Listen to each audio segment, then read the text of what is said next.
Buff Army, what's up? Today we're talking about developing an effective training program. In my opinion, there are 4 cornerstones to developing an effective training program. There are 1, your strength component, so your weightlifting.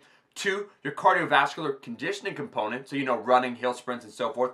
3, mobility and recovery, such as foam rolling, stretching, dynamic mobility work. And finally, 4, neural efficiency, priming your central nervous system so you can lift the maximal weight and you recover fast. Yo, wait, hold up. You're telling me that doing yoga is gonna make me look more jacked? What's next? You're gonna tell me eating green vegetables is gonna help me build size? Bro, you're so fucking hippie now, it's not even funny. Awesome coaches like Dave Tate, Christian Thibodeau, and Jim Wendler have advocated this for a very long period of time. And now I'm going to explain what you should focus on for each of the 4 components. First is the weight and strength training component of your exercise program. Most guys do at least a mediocre job of setting this up. You have to focus on specific qualities when you're training. For me personally, for athletic aesthetic, it's about increasing total muscular size and strength. Whatever qualities you want to improve, your training program should reflect that. I'm a huge advocate of focusing on heavy compound movements with the requisite isolation movements for areas that you want to improve upon. Lift heavy, train consistently, at least 3 to 5 times a week. As I said, most guys kind of have this base covered, so I'm not going to focus on it too much. 2, the second component is cardiovascular conditioning.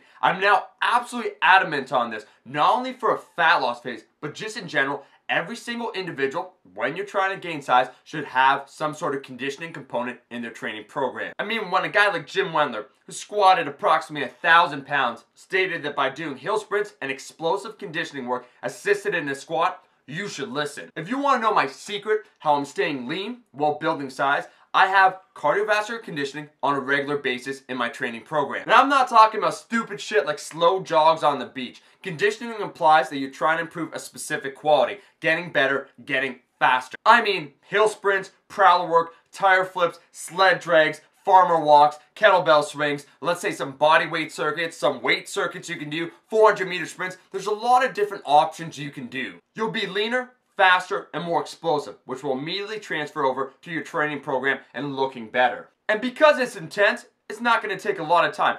3 to 4 times a week, 10 to 15 minutes is all you need. Yo, one time I went for a jog, and then this girl started running faster than me. I never went for a jog again. And it's going to save you a whole lot of time in the future, because when you're bulking now, you're not going to turn into a fat ass. We call this paying it forward. 3, mobility and stretching. You're not going to give a fuck about this until you actually injure yourself. It's the truth, because it's not sexy, it doesn't look cool, and for a lot of guys, warming up is pretty gay. But stretching not only reduces the risk of injury, it can also increase performance and size. How, you may ask? Because an inhibited tight muscle is also a weak muscle. By mobilizing it, foam rolling over it, it can regain its normal elasticity and thus be trained more effectively. For every hour of serious lifting, you should spend between 10 to 20 minutes in total doing foam rolling, dynamic warm-ups, and stretching. And I have all sorts of videos already covering this. And I will say that my deadlift went up in a large part because I focused on mobilizing my tight areas. Yeah,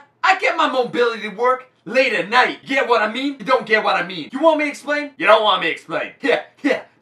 4, the last component and the one that I think is the most underrated is neural efficiency. How much mental energy you have in a workout and how fast you can recover from that workout. Now this is very important. You can build up both a more efficient central nervous system and you can reduce total central nervous system fatigue. You reduce fatigue mainly by getting your sleep, eating your green vegetables, and reducing your stress. Now, training neural efficiency is a little bit more complicated, and a video on this will be a very smart idea. I will say it's all about training explosiveness. In classic Westside, they have dynamic effort days that focuses on speed. This is very good for neural recovery and efficiency. Doing a low, consistent volume of explosive work is the key. Examples include light loads of Olympic lifting, explosive jumping, or metabolic circuits with a low volume, such as medicine ball slams, throws, and broad jumps. Putting this all together, the most effective training program will have a strength training component, so 3 to 5 times a week. It will also include some sort of conditioning, perhaps 3 to 4 times a week. It will also include mobility and stretching, done for about every 10 to 20 minutes for every hour that you train.